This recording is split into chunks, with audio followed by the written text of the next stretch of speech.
Hey everyone, welcome to It Tastes Different Gaming. I want to make sure before we start this video that you like and subscribe, hit the bell notifications for all new updates to new videos that we put out. But what's for dinner? We have the gyoza with Scarlet Nexus.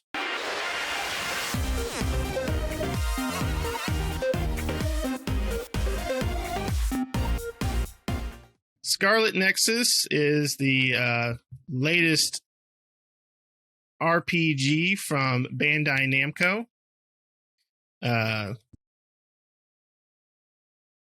It was released not too long ago. It was I can't get the release date here. When was it released? It was released pretty recently. It was released on June 25th, 2021. On pretty much everything besides the Switch. It is an action role-playing game, single player. Again, published and developed by Bandai Namco. So, it's an action, like I said, action role-playing game, third-person perspective.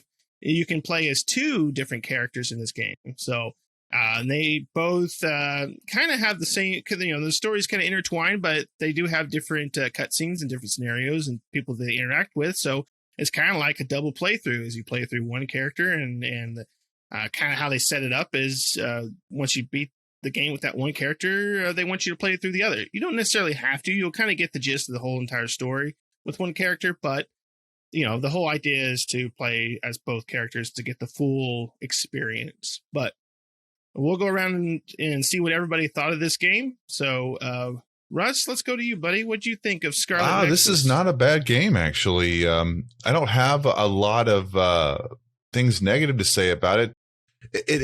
I think the winning thing for this game is the storyline. For those that love anime, those that love the JRPG feel, this is going to be right up your alley, completely 100%. Like it is. I mean, probably on par with something like Persona 5. Very close. Now it's a different play style, but it's still like story wise and that I think it's a lot of the same thing. This is a good game. The combat takes a minute just to kind of get used to, but those that have played like Devil May Cry, maybe even like Batman Arkham Knight, stuff like that, games like that, this will probably come in this will probably come quickly to you guys. Beyond that, I mean, I don't have really anything negative to say to start, for sure. It is a very solid game. We've had a couple of back-to-back solid games come out, so thank goodness for that, for sure. But, we'll roll this on and keep probably some positivity, because I know this is something that these two love a lot. So, Shane, what about you, man? What do you think?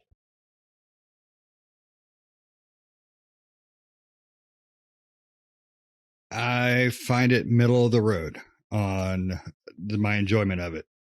I know it's kind of weird. For me, what keeps that game going is the combat. The combat system is really good. It's basically, you got telekinesis, your typical sci-fi tropes of, abilities like pyrokinesis, telekinesis, things like that. My weakness for this game, though, was the story. It was too anime trope. It was too basic. I didn't like the fact that they didn't just go full anime with it. They did, screenshot cut scenes with the voice stuff. I didn't like it. The combat pushed me through that. I skipped a lot of the cutscene stuff, after the first hour, because I just couldn't get into it. But the combat is so fun. The way you can borrow side characters' abilities through your gameplay is just fantastic. And the way you can combine. Finally, Nick, I got to that point where I could do the combine like we talked about. Fantastic. It just really works well, that combat system. I would love to see a sequel with the story just a little tighter and full anime setup, not little screenshots. I want full audio, video running through all the good things that I love about anime. But I definitely enjoy this game, and I would love to see what they could do with the sequel. Fixing some of the things that I critique, and my big critique really is just the story. What about you, Nick? I love this game. I think the combat's really great. I think it's really good combat. I mean, like the combat's just really fun, and the more you progress in the combat, the better your character gets, the more you can do, and it just gets better and better as you progress. With your combat, I like the story. I agree, Shane. I didn't like the cutscene, how the cutscenes were. There was just pretty much like a snippet, and then they had portraits of the characters where they animated the characters. Now there is sometimes where they do get rid of that, and it is 3D, animated, and everybody's moving and talking and stuff like that, but very rarely. So I don't know why they went with that decision. It seems like an odd choice, but overall, like, the story is pretty good. And if you can get past that, you don't want to, in Shane's case, you don't want to skip the story beats, because they do talk, they do explain a lot about what's going on and about different characters and their motives and various things. There's all sorts of twists and turns and all sorts of things that happen. So if you don't listen to and listen to those things, and they're all fully voice acted, so you don't have to sit there and read anything.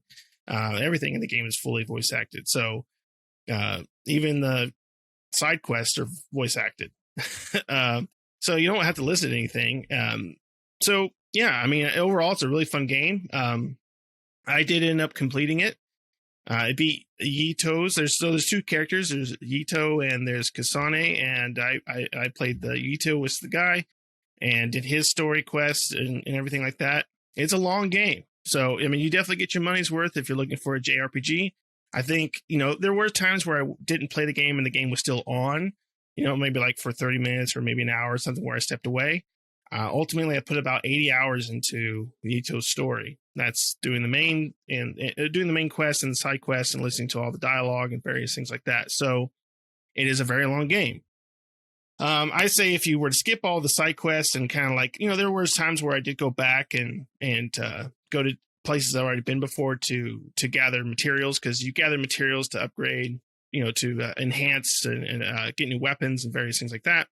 We may talk about that more here in a minute, but I did go back and retread some of the older places to gather more materials so I could upgrade stuff and everything like that. So if you avoided all that, I would say you're probably about 60 hours fully to get through everything. But if you're going to include side quests and everything like that, you're probably going to look about 80 hours. And that's, I mean, for a $60 game, that's a heck of a bargain. And one thing I love about this game is we haven't had a good JRPG in a long time. It feels like, since maybe 13 Sentinels and Yakuza Like a Dragon, right? I mean, since those, we haven't had anything else. And you think Yakuza is not that old, but really Yakuza, I mean, in Japan, Yakuza was like a year old before it came out here, right? So, and those were the beginning of the year. So since then, we haven't had a great JRPG, and now we have one that came out, which I think is a really great JRPG that, if you're a fan of JRPGs, I think you should definitely check it out. I think it's worth your time. So, all right. I guess at this point, we'll get into the nitty gritty of things. Does anybody have anything they really liked about it, or does anybody want to kind of talk about maybe the enhancement system, or maybe like the gifts, the present system, or any system that they really enjoyed about the game? The SAS was just really cool setup. I mean, if I was to pick the one thing I love the most about the game, is the combat. But the follow-up to that would be the overall design of the enemies. I thought was really cool. I thought it was interesting, different, very, very anime, which I freaking loved. Half monster, half doll, half flower pot. I mean, those are just those at the beginning were hilarious, and then you get into the bigger bads. But I thought the monster designs were fantastic. The Kasane and the other characters really were kind of generic, typical anime. But that's not necessarily a bad thing. At least I didn't go off the walls nuts with them or something. but the combat system is so unique in this game, and I'll brag about the combat a lot in this game because I truly loved it. I played the demo after you recommended it, Nick, before the game released it, and it was really interesting. And so I was excited to see what they did with it, and they really deliver on the combat. The uniqueness of being able, when you unlock certain perks, abilities, you can do one which is combine your ability and another ability. And that was really cool. I did the pyrokinesis and the triple on a dude and just violated him. I mean, his ass smoked like a marble. It was beautiful. The game combat, I don't know how they came up with it, but by far my favorite part. I enjoyed the combination you, once you start comboing things and stuff like that. I mean, it's almost, it's like it's just challenging enough to put some things together, especially if you have the right party and stuff like that on some of those things. I think that's really the best thing, being able to borrow somebody's ability and then turn around and the left trigger activity kind of sets up a like, I guess you want to call it like a multi-hit or a huge combo opportunity. And those are really cool. Honestly, I'm quite surprised. Maybe Shane, maybe you have a little bit of oversaturation with anime. I really felt like this game is like almost like a comic book. I mean, I didn't mind that stuff. Like I like that because it was voiced over with the combination of that. I think the comic book feel actually, I mean, if you think about it, if it's got 80 hours of gameplay, which I'm only in about 27 hours, I think I'm about halfway through, I think the first part, phase 6 or something like that. And I'm kind of trying to burn through it too, because I was trying to catch up with these two. But, I should never try to do it that way, but I should enjoy some more of it. But my point is that I thought that was kind of like the setup for the game, was like it was supposed to be that. And when you have 80 hours of game, I can't imagine them doing all the animation for all those cutscenes. I mean, I could see why they kind of did that. It makes sense to me. It doesn't bother me.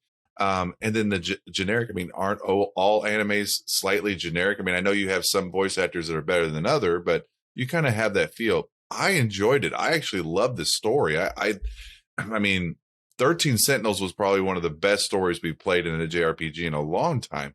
But this here, I mean, I'm not going to say it rivals that, but I'm going to say it is quite intriguing. I mean, it is very interesting. Scarlet Nexus, I believe that translates into like red connections or something like that. I was reading something about that. Like, I don't know.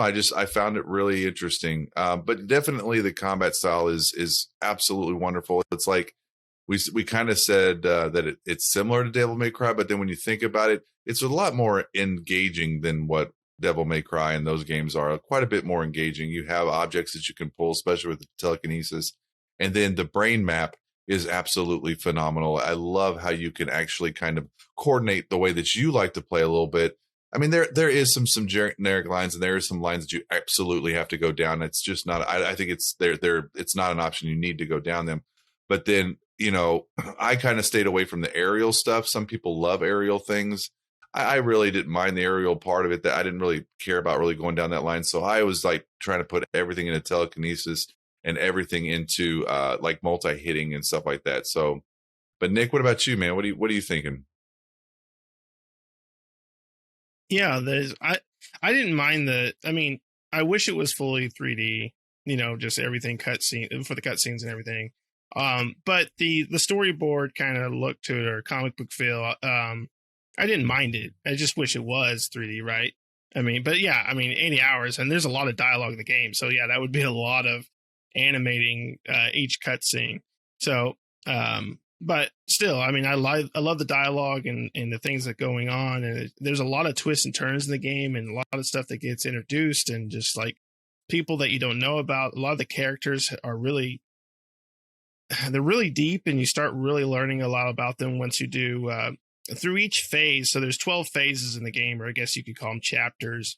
And in between, there's kind of an intermission. And in the intermission, you can do bonding with your teammates and stuff. And that's where you really learn more about them, and between you and them. And you learn more about who they are and kind of what they stand for and what they're doing, and what their objectives are, and various things like that. And those are really fun and cool. And I enjoy doing those. Yeah, I mean, the combat is top notch. I mean, once you start getting up there, you have the SAS, and you get all the different powers like telekinesis and pyrokinesis and electrokinesis and the duplication and the hypervelocity and the clairvoyance and all that stuff. And I mean, and like I said, the brain mapping, when you get through the brain mapping, you can do it where you can unlock eventually where you can do 4 consecutive SAS powers at once. So you could kick off, pyro with teleportation with the duplication and and then hypervelocity all at the same time or something. It's crazy. And then your guy's just like whipping all around the place. There's like 5 of them, or duplication I think does 2. So there's 3 of them, and they're all hitting, and it's just nuts. So it's really awesome. And then especially, you have where your character, both Kasane and Yurito, can do where they move objects. And if you combine with the other one, like if you're Yurito and you combine with Kasane and do her power, you can do like this big LR move where you basically pick up like 10 objects and throw them at the enemy all at once. And it's nuts. It's like insane. So, just the combination and the combat's fantastic. And, the story's really good. And I enjoyed the game. I mean, they do, there's quite a few environments that you go to and things like that, and there's quite a few places. The enemies are pretty varied. They do kind of recycle some. They look different, but they're the same type of enemy. But I didn't mind that. That didn't bother me. So overall, I really enjoyed the game. I had a lot of fun playing it. Like I said, up to 80 hours. I got to level 60 and still didn't complete the brain map. There were still some selections that I hadn't unlocked yet. I assume level 99 is probably the cap. I'm not 100% sure on that. So, but then, the great thing about this game, though, I think is the progression. As you progress, I mean, you could be like 30 hours in and then unlock something new, right? You eventually unlock the brain drive, which you don't get until like way later on. And that's where you basically go into overload mode, where you basically, your hit points and your speed and the amount of damage you do and all that stuff goes up for a limited amount of time. And that's awesome. And then eventually you get the brain field. And brain field is where you can send them into the brain field where, your character is basically almost invincible. There's actually a brain mapping where you can become invincible during that. Basically, you would lose no health during that time. So, and you move big objects like, concrete pillars and crap, like huge things. And the brain field's crazy. It's like an overpowered mode pretty much, but it's very limited. It can kill you and give you a game over if you don't get out of it in time. So it's crazy. It's a crazy mode that you can get into, but ultimately I think this game is really fun. It's a really great JRPG and essentially don't miss out on it. The if hilarity, you like JRPGs. The hilarity that I saw in it was like, I would always, whenever you would go, sometimes in this game, what you'll do is you'll go into a area or something like that, and there are large objects that you can throw, trains, planes, automobiles. I joke, but like you could throw those things, and inevitably, every time what I do is I get in there and I get so excited that I can launch that son of a gun that I launch it the very first time, and then it's like these little piddly little mobs, and then you have to go against the huge mobs, and you're like, dang it, if I would have just remembered. And I did that. When I first started doing that, I probably did that at least the first 5 times, but that was kind of some funny stuff that and now I'm finally like waiting. I'm like, okay. And then one time I waited so long and there was no more mobs. I was like, oh man. So it was just funny. I love going like when you first get to the subway and you can move the train cars through them. And then you do like you do the invisibility SAS, and then you go up there and plow the train car through the entire mob set. That's awesome. Or you get the bulldozers that you can plow through there. I don't know if you guys ever got to the buses that you can ride. You ride the buses down the street. That's after 7. I think so. I But there's know, I one part haven't where you seen go it to the yet. Kunot Highway. I got you to go to the 8. Kunot Highway, and you can do the thing on buses, and you jump on top of the bus. You can direct the bus while you're plowing through enemies and stuff. And then it's like, oh, that's just the powers in alone are awesome in this game. When one thing nobody brought up, I'm kind of surprised, was I can't remember what they're called, but basically they're the fatalities. When you knock the dude's crap all the way down, you can do that L trigger, and man, you could pick them up, stretch them in half, pop their little brain sack off, or flip them up in the air and smash them down. and those got pretty cool. When I first started getting into that and some of the higher powers, one power I wished I had was I don't know if you guys remember, Rush. You probably remember the movie Scanners. Absolutely, yeah. I want to be able to just blow their heads, yeah. explode one of their minds. That's one thing I never found. I looked through that brain map. I was like, "Where are you? You got to be there." Nope, it wasn't there. I wanted to go Scanners on the side. One thing I've been pretty praising about the game, the one thing that I guess is a frustration, and I'm not really, it doesn't like take away from the game to me, but it did frustrate me, especially very beginning of the game, right when you were starting. Some of the linear nature of the game, it's like you go into the city and you can only go one way, or you have to go across the bridge to go to the other side, or like it's very linear for a game of like this nature. I think like you should be able to run all over the place wherever you want to run. The travel portion of it was absolutely fantastic. Don't get me wrong there. That was, man, I mean, you 2 clicks and you're wherever you need to go. Like if you wanted to come back from one quest to another or go to another, you can do that pretty quickly. But at the same time, I just didn't like some of that linear activity, because like you only could really have one quest up at one time. You could only really you couldn't go get a couple things done. It was just, there was some linearness to it that bothered me. Yeah, I would agree, because it did feel like they wanted it to have a open area,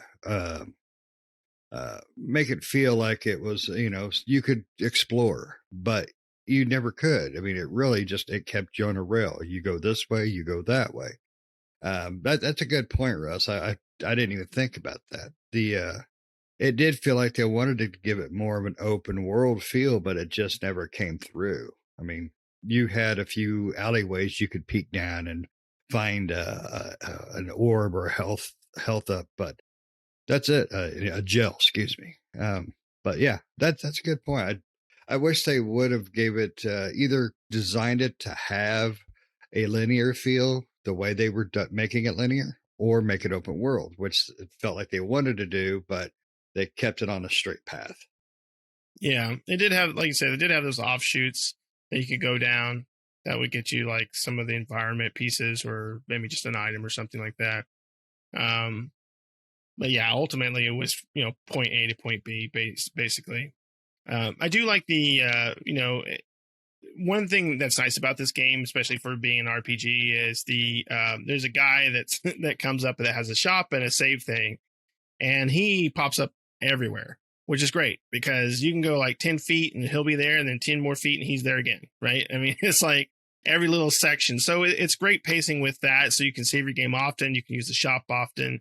So, it's very helping in that case where, because you don't, in an 80-hour game, you don't have time to sit there all the time to playing 20 hours till you can save it again, right? And kind of how we used to do in old RPGs. So that's kind of nice. And I do like the exchange option. When you go in there to the shop, you can buy, you can sell, and then you can exchange. So all the enemies you fight and things you find in the environment, you can exchange those for weapons or for the plugins to put in there. The plugins are basically like you can up your power, or up your shield, or up your health, or you could negate like oil or water or electricity, and paralyzing effects and stuff like that. And you basically just trade in items for those, because the game, and not until the late game, is very hard to have money. Money is kind of scarce, so you really want to use those for items like healing items and stuff like that. If you don't have enough stuff to exchange them, so weapons and stuff are really all about exchanging, and as well as the presents for your teammates. Because you buy presents that will up their bond, and when you up their bond, that increases their SAS ability. So they'll have stuff where maybe the SAS ability lasts longer, or you get to the point where you unlock the part where from time to time, when you use an SAS ability for them, you'll have a button combination come up on your screen, like I think it's YB for the Xbox. Like, if you use the fire, and Hanabi, I think that was her name, if you hit YB on there, she'll come in and do a powerful fire attack, right? And you can unlock that by upping the bond between you and those characters. So You buy different gifts, and what's cool is you have a hideout, which is kind of like a cool little room for all your teammates. And as you buy them gifts and stuff, it's all displayed in the hideout, which is awesome. You get to see it, and they even use the stuff. So as you're in the hideout, you can see them using like things that you gave them, like weights and dartboards and punching bags and whatever. They're all sitting there using that stuff. So it's really cool, and it's really cool to like build out that to up that bond, and also build out the items within the hideout. So I like that part of it too. I enjoyed that. Yep, gotta love a game that makes you pay to have friends. But yeah, that was cool. The first thing I bought, I think it was a teapot, and that was for the God, I can't even think of her name. But yeah, it was like the third or fourth one. I bought her a teapot. She's over there making tea, and it's like, that's kind of cool. And then like we were saying, you see more crap you buy, the more stuff goes up. I don't know. This game was so middle of the road for me because I truly enjoy this aspect, but I didn't get the anime. I did not like the anime portion, and I'm a big anime fan. I just wish they would have went full anime, especially since they were doing cell shading. I am not a big fan of cell shading. It was done very well in this game, but I am still not a big fan of cell shading. Never have been, though. I thought the game was gorgeous. I mean, it looks great on my TV. I think everything looks wonderful. Maybe this is the one thing that maybe Shane has a little snob in him about, which is not very many things. Usually he's pretty easy to please. A lot of snob. But maybe that's part of it on this part. But it was a great game. I mean, I can't say enough. I would definitely suggest it for anybody that even the action RPG portion. If you're an action RPG fan, even if you're not a huge anime fan, the combat is well worth it. This is a lot of fun. It's a very intrinsic kind of system versus the same old like hack and slash, press a bunch of buttons. I mean, there's some actual considering of like how you go in and set up the fight. I mean, especially because a lot of fights will respawn or spawn a second set. So you may go in there and you'll have that light set. So you kind of kill them. You're building up your brain power or whatever you want to call it.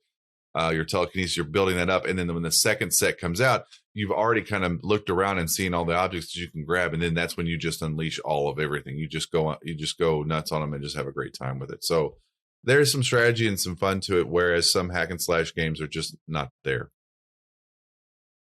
Yeah, they definitely did a great job with that mix. Your physical attacks, essentially what would be considered physical attacks, are typical hack and slash.